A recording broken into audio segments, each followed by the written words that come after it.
What you doing? Huh? You know those people. They love seeing you. They do. They love seeing your little face. You just do. Oh. Hello, BookTube. Welcome back to your Daily Penguin, or your Daily Frida for a lot of you, I imagine.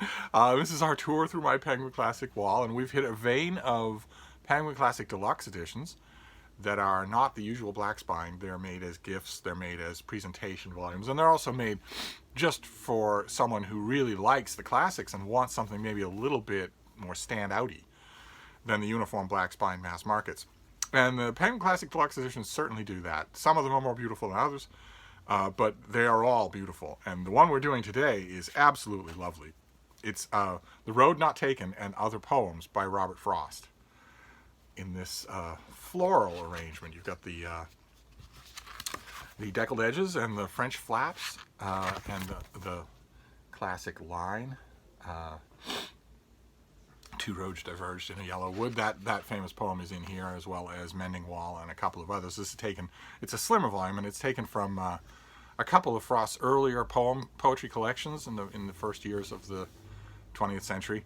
And this is exactly what you want in a little Robert Frost volume for those who don't know Robert Frost, for those who know the popular image and the well-known poems. Those are all in here in a lovely edition that you can hand to somebody. A grandparent can give this to a grandchild. They'll probably keep it because of how pretty it is.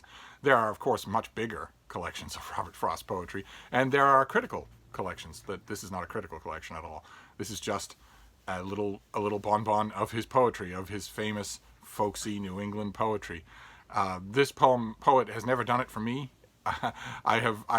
When you read beyond the 2 or 3 famous poems in this collection, and all the collections have them, you get to longer pieces that look like stillborn scenes from novels and that have nothing poetic in them.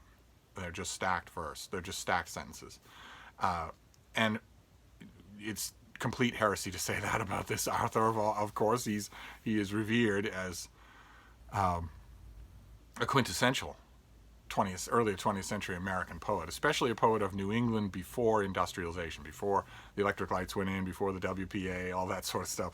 A lot of that is PR, and a lot of the rest of his critical reputation owes nothing to him and nothing to the Academy. It's owed to one particular critic, Randall Jarrett, he's great. He's in every way more interesting to read than Robert Frost. And Randall Jarrett wrote a series of critical essays about Robert Frost that ought to be included out of sheer gratitude in every version of Robert Frost that exists, because you wouldn't be getting these editions if it weren't for Randall Jarrett. You just wouldn't. And those essays are great. There is no better person to read about poetry than Randall Jarrett. You ought to have Poetry in the Age ought to be a Penguin Classic of its own. In a perfect world, it certainly would be. It is a great, great volume of criticism, most of which is about poetry. He's thrilling to read. And he made a better case for Robert Frost than Robert Frost can sustain, in my opinion. So you'll come to this poet and you will find all the greatness that particular critic says is there, but you won't find it in many of the poems. Oh, that snorting you hear is my little dog going crazy. Can we spot her? Yes, we can. She's going nuts. Oh my God. What are you doing? What are you doing? What are you doing? You're going nuts over here. Why?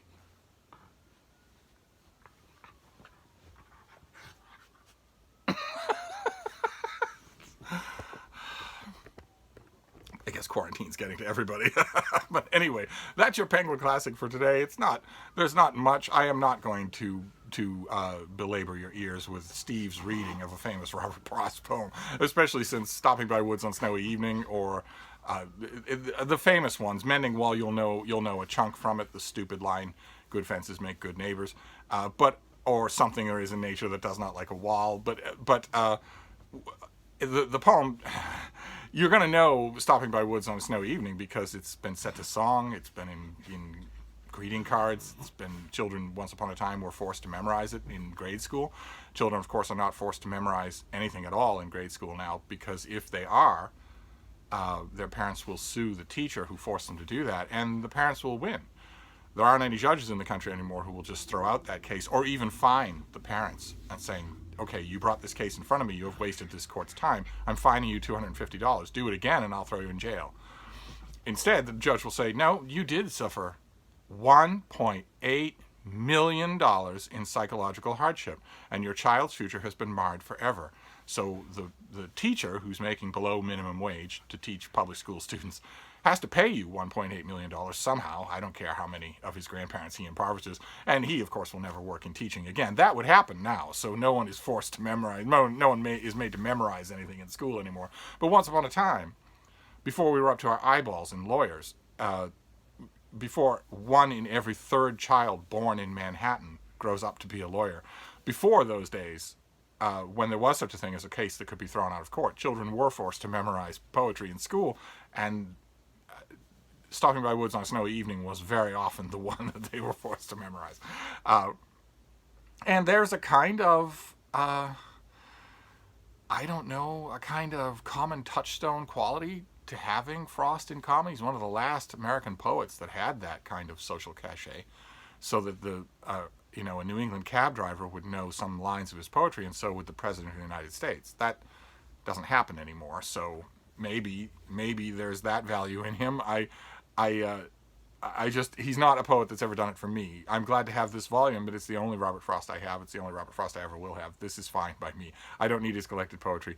I don't need a critical anthology of him. I don't need his endless letters. I don't need anything more than this, so this is fine by me. But anyway, that's your Penguin for today. It is, of course, a recommendation. Not only is this volume lovely, but also it's a recommendation for you to read a little of this poet and get to know him. That is just par for the course. You certainly have to know a little bit about Robert Frost. But I'm gonna wrap this up for now. We are just moving straight forward along blindly like a lawn mole, so who knows what we'll encounter tomorrow. I'll reconvene until then. See you. Thank you, BookTube.